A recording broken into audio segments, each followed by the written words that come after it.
Depuis des millénaires, nous observons les étoiles et les galaxies avec émerveillement et curiosité, et nous tentons de comprendre quelle est notre place dans l'univers.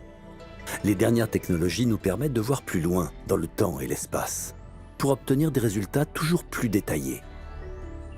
Une nouvelle génération de télescopes spatiaux va bientôt être mise en service. Grâce à eux, nous pourrons sûrement faire un pas de géant dans notre compréhension de l'univers.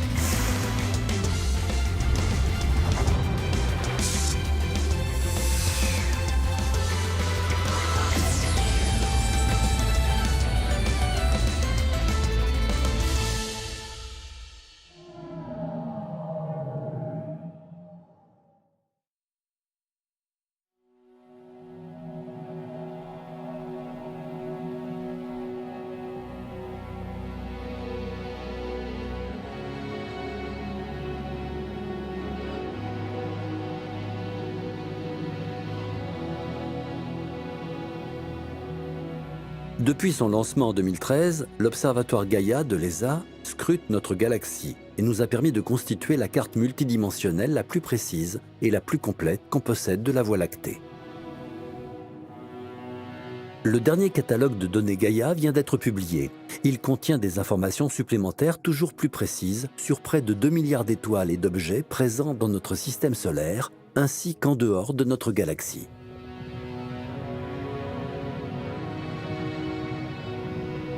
Notre Soleil voyage à une vitesse de 240 km par seconde autour du centre galactique. Il lui faut 220 millions d'années pour compléter son orbite.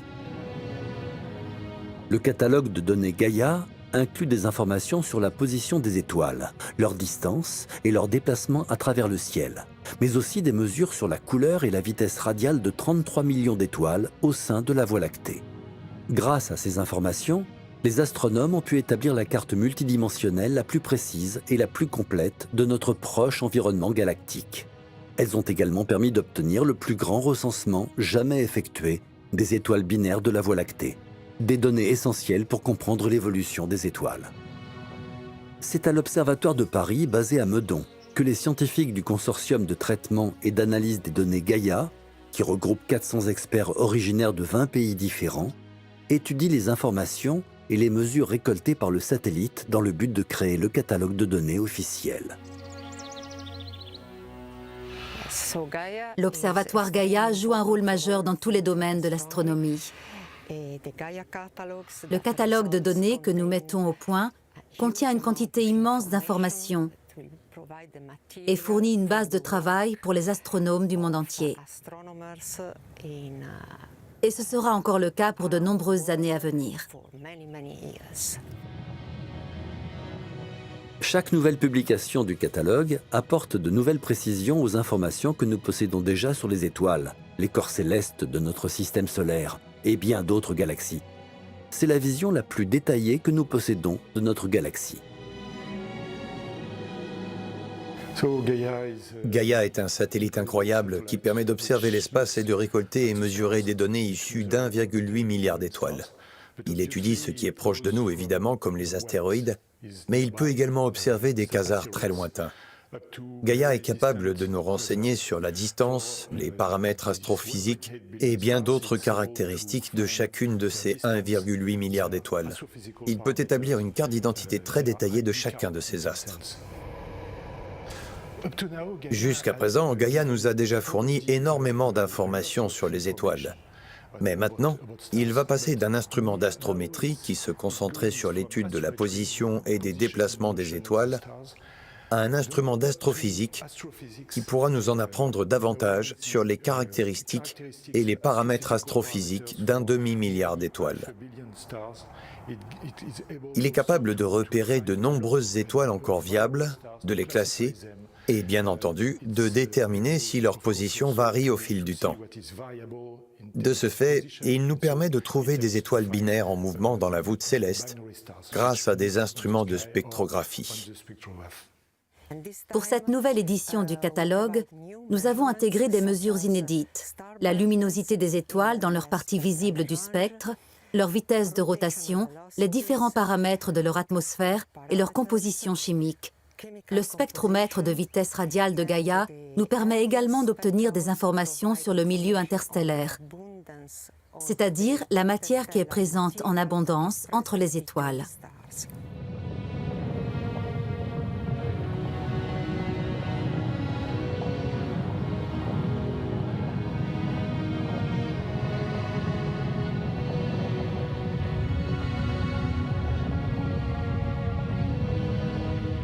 Gaïa observe le ciel avec des instruments d'astrométrie, ce qui lui permet de mesurer la position des différents corps célestes.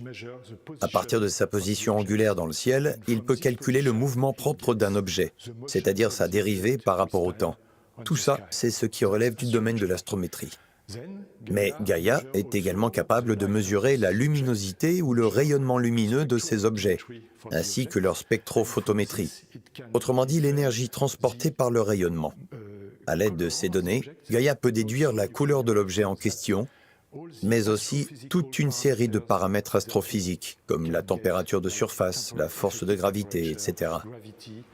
Nous pouvons aussi calculer la date de l'extinction d'une étoile en nous basant sur la distance qui la sépare de la Terre et le temps nécessaire pour que sa lumière nous parvienne. Le troisième instrument embarqué est un spectrographe intégral de champ, qui est capable d'observer les petits spectres produits par des sources lumineuses, dans ce cas précis des étoiles. En observant les différentes lignes du spectre obtenu, on peut savoir à quelle vitesse l'objet céleste se déplace et s'il s'approche ou s'éloigne de nous. Et quand il s'agit d'un mouvement périodique, nous pouvons aussi calculer sa vitesse radiale grâce à ces déplacements. Ce sont les trois instruments principaux de Gaïa.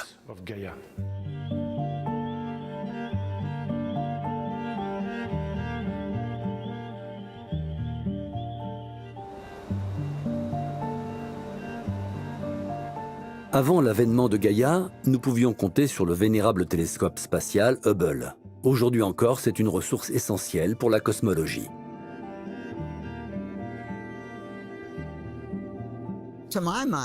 Pour moi, la plus grande découverte d'Hubble et la plus importante, c'est la découverte de l'énergie noire, ou l'énergie sombre, comme vous voulez.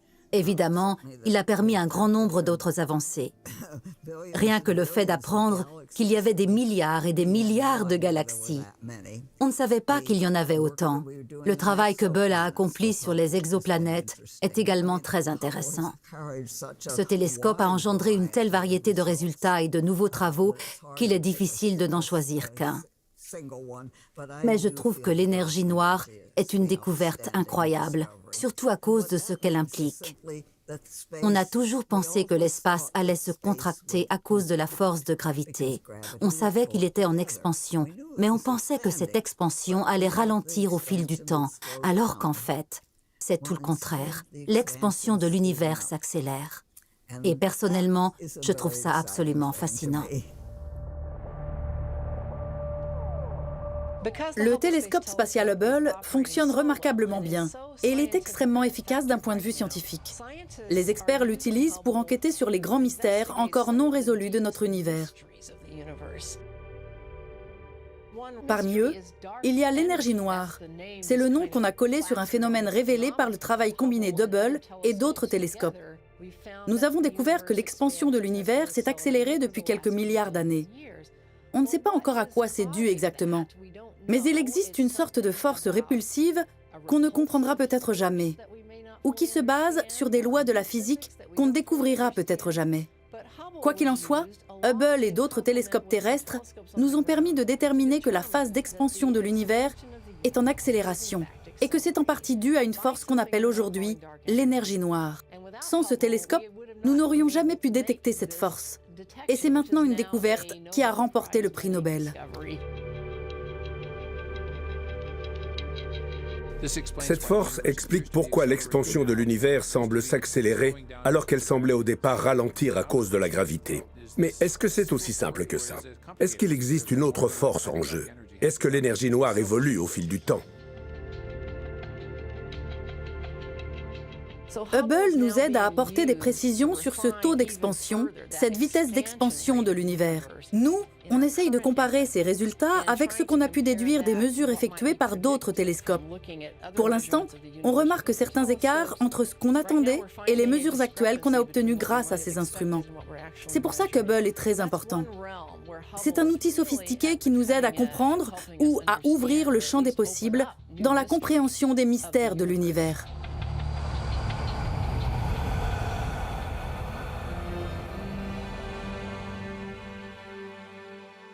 La matière noire perturbe toujours les astronomes, qui se questionnent sans cesse sur son comportement. Ils ont découvert des petites concentrations très denses de matière noire qui plient et amplifient la lumière bien plus intensément que prévu. Une galaxie est majoritairement constituée de matière noire. On pense que c'est l'influence gravitationnelle de celle-ci qui regroupe les galaxies en amas massifs. Dans ces amas, la matière ordinaire et la matière noire sont tellement concentrées que leur gravité amplifie et déforme le rayonnement des objets célestes plus lointains. Dans le cadre de l'observation de l'espace plus lointain, cet effet de lentille gravitationnelle pourrait nous aider à localiser et identifier la matière noire dans un regroupement de galaxies. Ces amas observés à travers une lentille gravitationnelle sont remplis d'images floues de galaxies lointaines. Plus la concentration de matière noire est importante, plus l'effet de distorsion de la lumière sera important. Les distorsions s'accumulent dans les petits regroupements de matière noire, associés à des galaxies individuelles au sein de l'amas. Autrement dit, l'amas de galaxies fonctionne comme une grande lentille, composée de plusieurs petites lentilles. Cependant, les astronomes ont découvert que dans 3 amas de galaxies qu'ils ont étudiés, les concentrations en matière noire sont si conséquentes que l'effet de lentille gravitationnelle produit y est 10 fois plus fort que ce qu'ils avaient anticipé.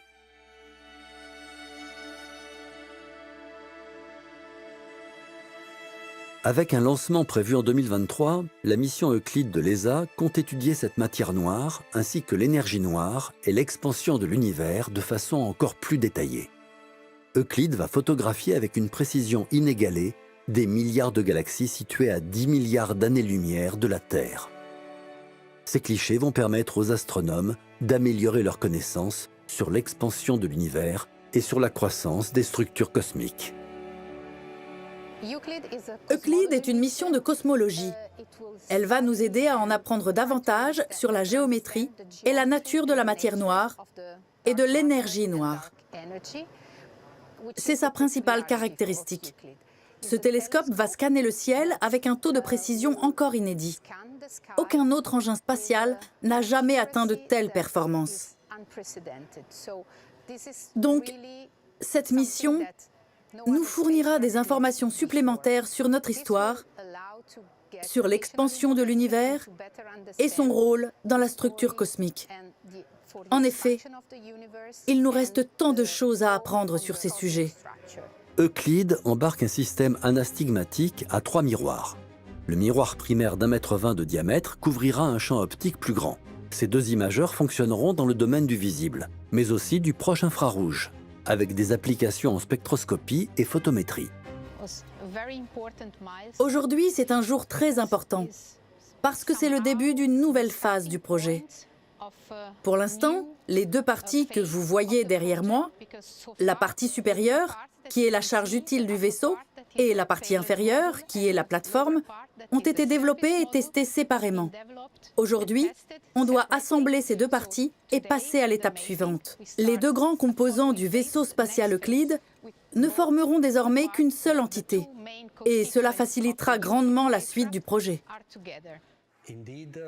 C'est un tout nouveau design spatial qui présente de nombreux défis pour la bonne mise en route de la mission. Nous avons constitué une équipe qui rassemble 120 entreprises européennes. Ces dernières collaborent efficacement depuis de nombreuses années. Donc, on est très fiers des résultats obtenus jusqu'à présent. La mission est censée durer 6 ans, mais une prolongation de 5 ans sera envisagée si le vaisseau dispose encore de ressources suffisantes à ce moment-là. Aujourd'hui, avec l'assemblage du télescope et de la plateforme, nous atteignons une étape importante dans le développement de la mission, la phase d'intégration. Le chemin a déjà été long jusqu'ici, car ces deux éléments ont été conçus indépendamment depuis de nombreuses années, et c'est la première fois qu'ils se rencontrent. On est tous très fiers de cette réussite. Le télescope nous a été livré en octobre l'an dernier. On l'a entreposé dans la salle blanche sur son socle, en attendant l'assemblage.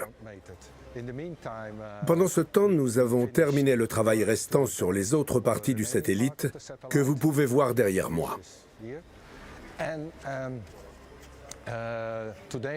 Aujourd'hui, nous avons détaché le télescope de son socle et nous l'avons posé sur la plateforme à l'aide d'une grue. C'était une opération très délicate parce que nous n'avons pas une grande marge de manœuvre au niveau des contraintes mécaniques. Le télescope est évidemment un instrument très fragile. Il faut qu'il soit le plus léger possible pour la réussite de la mission. Et tout ce qui est léger est fragile. Pour la phase d'assemblage, nous avions bien calculé toutes les contraintes mécaniques de chaque étape, comme la tension que pouvait supporter chacun des pieds du satellite. Il y en a 6 en tout sur le socle. Après l'assemblage, la prochaine étape sera d'intégrer le pare-soleil recouvert de panneaux solaires, ce qui devrait avoir lieu en mai. À ce moment-là, le satellite sera dans sa configuration de vol. Et il sera temps de l'emmener à Cannes pour réaliser l'ensemble des tests environnementaux, ce qui devrait prendre 6 mois encore. L'objectif final est d'avoir un satellite complet, entièrement intégré et validé en début d'année prochaine. Après l'assemblage, nous passerons à la phase de finalisation de toutes les connexions électriques en les testant.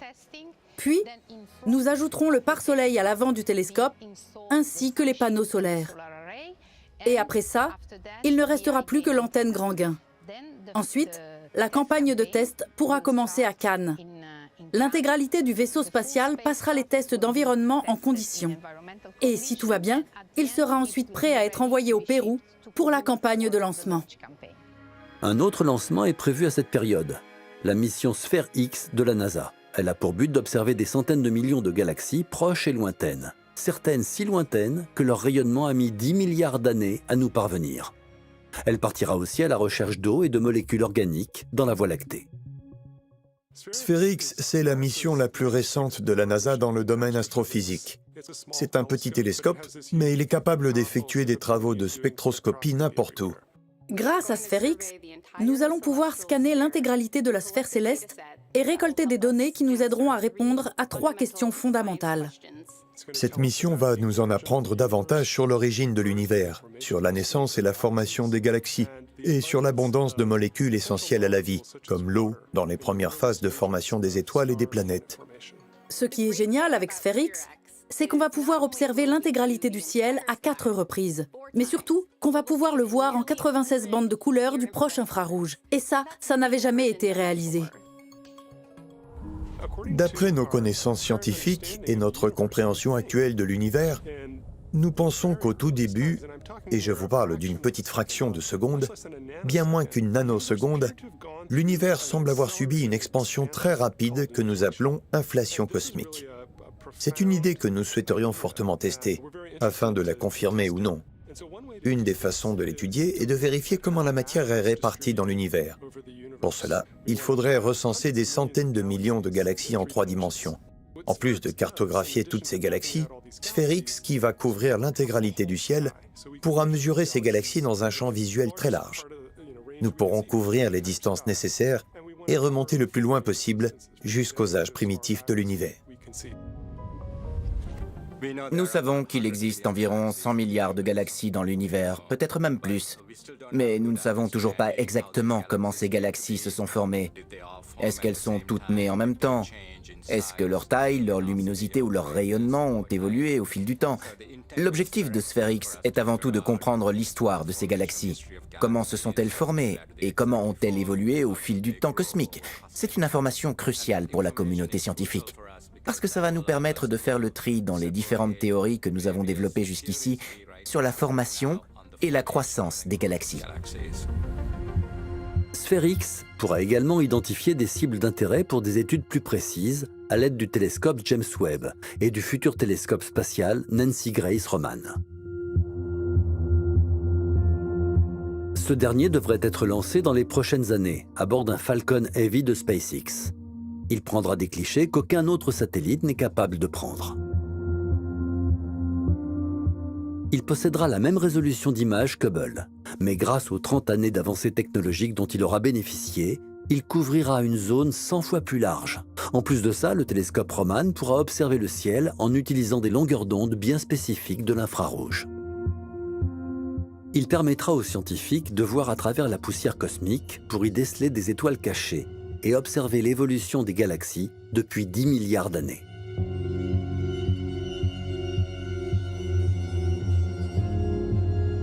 Comme ce télescope pourra voir plus loin dans le passé, il est essentiel de pouvoir prendre les mesures exactes des étoiles lointaines.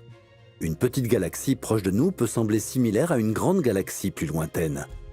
Pour jauger correctement les distances, les astronomes utilisent des chandelles standards. Une chandelle standard est un objet céleste ou un événement qui émet une quantité de lumière précise et connue. Ce procédé repose sur l'idée que plus une source de lumière est éloignée, moins son rayonnement est fort. Pour mesurer des distances plus élevées, les astronomes doivent baser leurs calculs sur les étoiles ou les événements les plus brillants, comme certaines étoiles en explosion, qu'on appelle des supernovas. Il en existe plusieurs sortes. Les plus pratiques pour ce type de mesure sont celles de type 1A. Elles contiennent une naine blanche, c'est-à-dire le cœur résiduel d'une étoile morte, ainsi qu'une autre étoile avec laquelle elle forme un système binaire. La naine blanche accumule la masse de sa voisine jusqu'à ce qu'elle explose en dégageant une quantité de lumière connue. C'est ce rayonnement qui permet aux scientifiques de calculer avec précision la distance à laquelle elle se trouve. Le télescope Nancy Roman utilisera son champ profond pour identifier des planètes en orbite autour d'autres étoiles de notre galaxie. Il sera équipé d'un coronographe qui réduit la lumière émise par l'étoile afin de la différencier de la lumière réfléchie par la planète.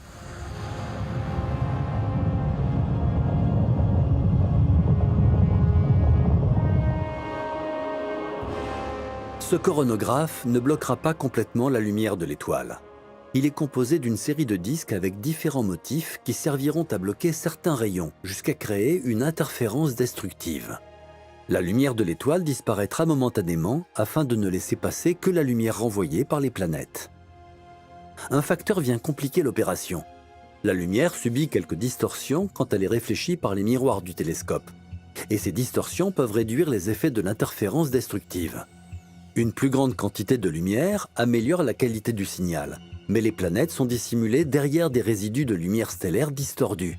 Pour éliminer ces résidus, le coronographe dispose de miroirs déformants dont la surface peut être ajustée à l'aide d'une centaine de pistons. Ce réglage permet de corriger les effets de distorsion du rayon. Quand les miroirs se déforment, les résidus de lumière stellaire disparaissent et révèlent des planètes plus lumineuses.